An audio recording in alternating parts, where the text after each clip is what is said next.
ఇక అవని అయితే పల్లవి వాళ్ళ ఇంటికి వెళ్తుంది. పల్లవి వాళ్ళ అమ్మ నుంచి పల్లవి వాళ్ళ అమ్మాయి అయితే నిన్న పల్లవి అయితే ఒక బ్రీఫ్ కేస్ తీసుకొని వచ్చింది.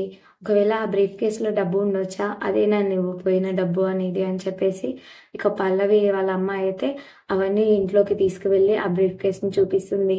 ఇక ఆ బ్రీఫ్ కేస్ అవనికి ఇవ్వగా, అవును పిన్ని గారు ఇదే బ్రీఫ్ కేస్ నేను ఇచ్చిన 50 లక్షల బ్రీఫ్ కేస్ ఇది ఒక్క తిరగనే ఉన్నాయని చెప్పేసి ఆ బ్రీఫ్ కేస్‌ను ఓపెన్ చేస్తుంది.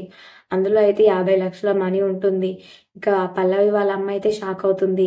వీళ్ళు తండ్రి బిడ్డలు ఇంత తెగిచ్చారేంటి అసలు వీళ్ళ పుట్టింటికి గాకుండా, అటు అత్తింటికి గాకుండా, ఎటు గాకుండా ఇలా ఎందుకు మారిపోయారు? అత్త వాళ్ళ ఇంటికి ఇలా అవమానాలు తెచ్చేలా పల్లవి ఎందుకు ఇలా చేస్తుందని చెప్పేసి పల్లవి వాళ్ళ అమ్మ అయితే ఆశ్చర్యపోతుంది. కావని అయితే ఈ విషయం నేను ఇంటికి తీసుకెళ్ళి బ్రీఫ్ కేస్ విషయం అంతా బయట పెడతాను. ఇదేందో తేలాలి అని చెప్పేసి అవని అయితే ఇంటికి వెళ్తుండగా ఇంకా అక్కడికైతే పల్లవి వాళ్ళ నాన్న వస్తుంటాడు. వాళ్ళ అమ్మని పిలుస్తాడు. అవని ఇక్కడ ఎందుకుందని చెప్పేసి షాక్ అవుతుంది.